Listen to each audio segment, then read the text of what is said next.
Thank you so much. आज मैं आपके सामने डॉक्टर अशरफ इकबाल को लेकर आया हूँ। और डॉक्टर अशरफ इकबाल से मैं सिर्फ एक दफ़ा यूनिवर्सिटी ऑफ सेंट्रल पंजाब में मिला हूँ। और इनकी शख्सियत मुझे बहुत मुतासर करती है और मेरे मेंटर्स हैं, मैं इनको अपना मेंटर समझता हूँ इस तरह से कि ये रेडिकल ख्यालात के मालिक है। जो एक मेन स्ट्रीम सोच चल रही है उस सोच से हटके ज़रा सोचते हैं, जिसकी वजह से ये परेशानी में भी रहते हैं। और मतलब इन्होंने काफ़ी ज़्यादा कुछ देख लिया है अपनी ज़िंदगी के 70 साल जो है वो गुजार लिए हैं। और उसमें से 50 साल जो है उन्होंने तालीम और तदरीस पे ही खर्च किए। और ये वो हमारे मुल्क के लिए असासा है जिनको हमें वैल्यू करना चाहिए, जिनको हमें अप्रिशिएट करना चाहिए। हमारे यहाँ बहुत सारे ऐसे प्रोफेसर्स हैं जो बेनाम हैं लेकिन उन्होंने बहुत काम किए हैं। जैसे कि प्रोफेसर सलीमुज़्ज़मा सदीकी हैं जिन्होंने एचईजे बनाया, जिन्होंने हम इस कौम को पीसीएसआईआर दिया। लेकिन मेरा नहीं ख्याल कि मेन स्ट्रीम मीडिया में बहुत सारे लोग उनको जानते हैं। डॉक्टर अशरफ इकबाल भी उन्हीं में से हैं जिनको मेंटर की हैसियत से वो वैल्यू हम नहीं दे सके हैं जो कि हमें देनी चाहिए थी। तो मैं डॉक्टर अशरफ इकबाल को की बायोग्राफी आपके सामने पेश करना चाहता हूँ और इनसे सवाल जवाब पूछूंगा। मुल्तान में पैदा हुए और हर बंदे की तरह जैसे दुनिया में बंदे पैदा होते हैं, पूरी दुनिया में अब 7 अरब लोग हैं और उनमें भी मैं भी जैसे पैदा हुआ सब वैसे ही पैदा होते हैं। लेकिन इनकी सोच फिर बदल गई और इनकी सोच कैसे बदली वो हमने जानना है। लेकिन मैं पहले थोड़ा सा इनका तारुफ कराता हूँ। ये इन्होंने यूईटी से पढ़ा, यूईटी के बाद ये अमेरिका आए फुल ब्राइट स्कॉलरशिप के ऊपर। इन्होंने मास्टर्स किया। इसके अलावा ये यूईटी के अंदर यूईटी नहीं, मैं आपको करेक्ट कर दूं कि मैं फुल ब्राइट का जो उस जमाने में स्कॉलरशिप्स हुआ करते थे वो पोस्ट डॉक हुआ करते थे। ओके ओके तो वो पोस्ट डॉक के लिए मैं आया था। नासा में मैं पहले गया था 85 86 में। ओ ओ तो नासा में भी काम किया, फिर उसके अलावा डार्ड में जर्मनी में भी इन्होंने काम किया। और जर्मनी में काम करने के बाद फिर यूईटी के अंदर इन्होंने 30 साल पढ़ाया। और वहाँ 25 पर साल 25 साल इन्होंने यूईटी में पढ़ाया। फिर ये लम्स गए, लम्स के अंदर इन्होंने एक प्रोग्राम स्टार्ट कराया। फिर इसके अलावा नमल यूनिवर्सिटी में इन्होंने काम किया। फिर उसके अलावा वहाँ पर इन्होंने एक प्रोग्राम स्टार्ट किया। फिर उसके अलावा ये फास्ट में भी रहे और फिर ये नहीं, यूसीटी में। मैं नस्ट में रहा जहाँ पे मैंने एक नया प्रोग्राम पाकिस्तान में, मेरे ख्याल में एशिया में भी वो कहीं नहीं होगा। आ, जी, मैं थोड़ा सा इंटरप्ट कर दूं आपको नो नो नो। कि जी जी, 25 साल यूईटी में काम करने के बाद मैंने सोचा कि आ, देखिए, ये पब्लिक यूनिवर्सिटीज में चेंज लाना बहुत मुश्किल होता है। लम्स में मुझे उन्होंने दावत दी कि आप रिटायरमेंट के बाद आ जाएं। तो ये काफ़ी मुश्किल, ये मुश्किल फैसला था। पाकिस्तान में पाकिस्तान वापस जाना अमेरिका से कभी मेरे लिए मुश्किल नहीं हुआ। कई दफ़ा मैं अमेरिका गया हूँ लेकिन आ, कभी मैंने ख्वाब में भी ये नहीं सोचा कि मैं अमेरिका में रह जाऊं।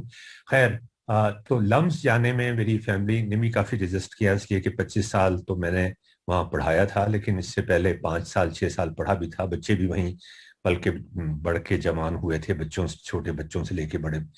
तो उनके लिए उनके दोस्त थे, मेरी वाइफ की वहाँ पे दोस्तें थी। वो छोड़ के और रिटायरमेंट लेके फैसला करना, एक प्राइवेट यूनिवर्सिटी को ज्वाइन करना, वो एक मेरे ख्याल में एक थोड़ा सा रेडिकल फैसला था। इसलिए कि बाद में तो बहुत रेडिकल फैसले किए।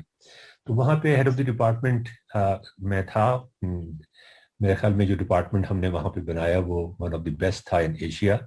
पीएचडी प्रोग्राम सबसे पहले कंप्यूटर साइंस में हमने पाकिस्तान में शुरू किया, जिसको अताउर रहमान ने बहुत अप्रिशिएट किया और उन्होंने फिर एक कमेटी भी बनाई कि हम किस तरह से, जिसको मैंने हेड किया था, कि किस तरह से पाकिस्तान की और यूनिवर्सिटीज में लम्स का जो पीएचडी प्रोग्राम है उसी तर्ज पर हम कंप्यूटर साइंस में पीएचडी प्रोग्राम शुरू कर सकते हैं। अब पीएचडी प्रोग्राम से काफी लान तान हो रही है, मुझे उस पर मुर्द इल्जाम ना ठहराइएगा। लेकिन जो हमारी इंटेंशंस थी उस जमाने में, लम्स की आपको पता है, लम्स एक एलिटिस्ट यूनिवर्सिटी है और इस वजह से बदनाम है कि वो अमीरों के बच्चों को पढ़ाते हैं। और मुझे भी ताना ये दिया गया था कि आप यूईटी के गरीब बच्चों को छोड़ के और लम्स के अमीर बच्चों को पढ़ाने के लिए जा रहे हैं। तो आ, अब मजे की बात यह है कि जो पीएचडी प्रोग्राम हमने वहां पे शुरू किया, उसकी मैंने कंडीशंस अपनी मैनेजमेंट कमेटी के सामने ये रखी कि इन कंडीशंस पे हम शुरू करेंगे, और वो कंडीशंस इत्तेफाक की बात है कि वो मान गए। वो ये कि जो पीएचडी स्टूडेंट्स यहाँ पे आएंगे कंप्यूटर साइंस में, हमारे डिपार्टमेंट में, लम्स में, वो उनकी फीस माफ होगी। इसके अलावा ये 2001 की बात है, उस जमाने में एक फ्रेश ग्रेजुएट की तनख्वाह, चाहे वो फास्ट का हो या लम्स का हो, 20-25 हजार से ज्यादा नहीं होती थी, इससे कम ही होती थी। तो लम्स उनको 20,000 पे करेगा पर मंथ। यानी ना सिर्फ ये कि फीस माफ होगी बल्कि लम्स उनको पे करेगा। अब मेरे ख्याल में उसकी अमाउंट जो है वो 60-70 हजार रुपए हो गई है। तो ये पहला प्रोग्राम था जिसके बारे में आप ये कह सकते हैं कि किसी यूनिवर्सिटी ने ये रियलाइज किया कि पीएचडी प्रोग्राम किसी यूनिवर्सिटी में चलाना का मतलब ये है कि हम उस मुल्क के मसाइल हल करने की कोशिश कर रहे हैं। yes. तो जिन लोगों से हम मसाइल हल करवाने की कोशिश कर रहे हैं उनसे पैसे नहीं लिए जाते, उनको पैसे दिए जाते हैं। जैसे कि सर अमेरिका में होता है, जैसे मैं हूँ तो मैं पीएचडी कर रहा हूँ, तो जी जी सरकार मुझे पैसे देती है। वो जी। कहते हैं कि भैया हम आपकी रोटी रोजी का ख्याल रखेंगे, लेकिन आपने यहाँ पर अपना हाँ काम ये खर्च करना है, जी सारा जो जी। वक्त जो है वो अपने हमें देना है, और हमारे जो हाँ, टॉपिक है उनके साथ। तो वो अमेरिका में ये जो कल्चर था, अमेरिका और यूरोप की यूनिवर्सिटीज में जो एक बड़ा, मैं जर्मनी में भी रहा हूँ, dot scholarship, dot research award मुझे मिला था। तो 2 दफा मैं जर्मनी गया इसी आ, आ, अपनी रिसर्च के सिलसिले में। तो बेसिक बुनियादी फर्क जर्मनी में और अमेरिका में मैं आपको बता दूं, बड़ा इंटरेस्टिंग है वो फर्क कि सेकेंड वर्ल्ड वॉर के बाद बुश, ये प्रेसिडेंट बुश नहीं, मुझे पूरा नाम याद नहीं है, he was dean of engineering at MIT. अच्छा, तो अब आप देखें, डीन थे वो एमआईटी में, और एमआईटी का डीन बहुत बड़ी बात होती है। या अच्छा, रेथॉन कंपनी एक डिफेंस की कॉन्ट्रैक्टर कंपनी है जो डिफेंस की इक्विपमेंट बनाती है, बनाती थी और बनाती है। उसके वो बनाने वालों में से थे, उसके सीईओ थे। तो एक तरफ तो आप ये देखें, आप कह रहे थे ना कि अमेरिका में क्या खास बात है, तो अमेरिका के प्रोफेसर्स में क्या खास बात है, असल बात तो ये हो गई ना फिर। तो अब आप देखें कि डीन है एमआईटी के, रेथॉन कंप्यूटर कंपनी के मालिक हैं, उसको उन्होंने बनाया है, और अगर वो उस कंपनी के मालिक हैं या उसको बनाया है तो उनको डीन रहने की कोई जरूरत नहीं है। वो एहसान कर रहे हैं एमआईटी पर कि वो डीन के तौर पे काम कर रहे हैं। अच्छा, उसके बाद एडवाइजर हैं to the president of United States on science and technology.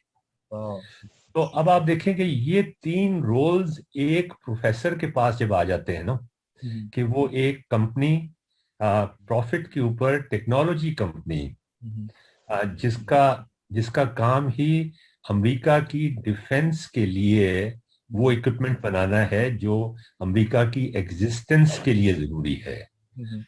तो उसने उस वक्त ये उनकी जो ये कहा जाता है आयरन ट्रायंगल बनाई थी, और उसकी एक प्रपोजल उनकी साइंटिफिक रिसर्च काउंसिल जो अमेरिका की थी, जो बाद में डार्पा और मुख्तलिफ नामों से पहचानी जाती थी, और उसने प्रेसिडेंट मेरे ख्याल में रूजवेल्ट थे उस वक्त, उनको दी थी और कहा था कि 3 पिलर्स होंगे हमारे अमेरिका की।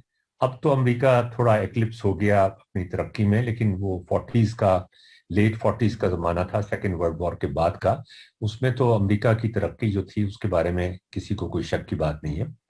तो उन्होंने कहा कि 3 पिलर्स होंगे, जिस पिलर्स पे हमारी सारी इकोनॉमी, हमारी साइंस एंड टेक्नोलॉजी, हमारी तरक्की, हमारी एग्जिस्टेंस, हमारी सुप्रीमेसी इस दुनिया में कायम रहेगी।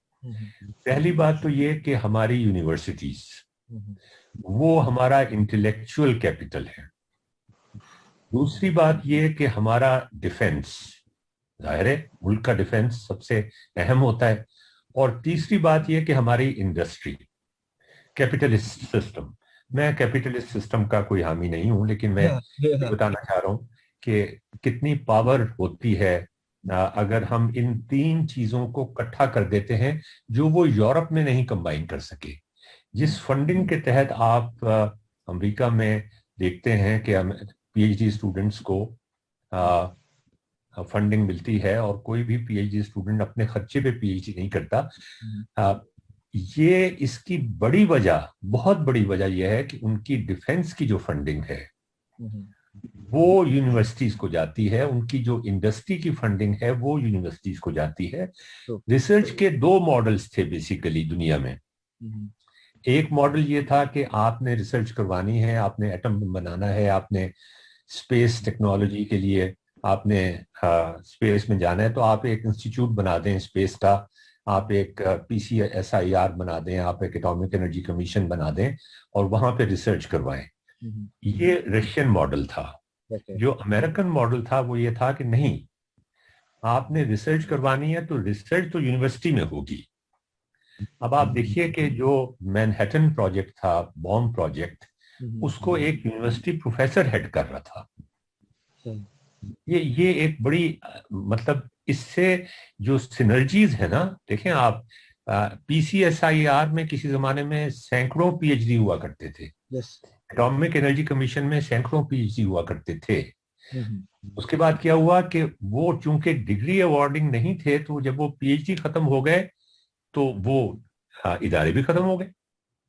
لیکن اگر ہم یہ ریسرچ اور یونیورسٹی دنیا اپنے ملک کے جو مسائل ہیں، جو اصل مسائل ہیں، وہ یونیورسٹیز کے ساتھ لنک کر دیں تو اس کے بعد پھر جو سینرجیز بنتی ہیں، یہ جو میں نے آئرن ٹرائنگل کا لفظ کیا کہ ڈیفنس، انڈسٹری اور ایکیڈیمیا، ان تینوں کو جب انہوں نے لنک کر دیا تو وہ ایک ایسا جن تھا جو بوتل سے نکلا، اور اس بوتل کے جن نے تقریباً امریکہ نے خیر اس کی وجہ سے جو ایڈونچرز مس ایڈونچرز کیے ویتنام میں اور یہاں وہاں وہ اور بات ہے، لیکن پاور اس کو بہت مل گئی. جی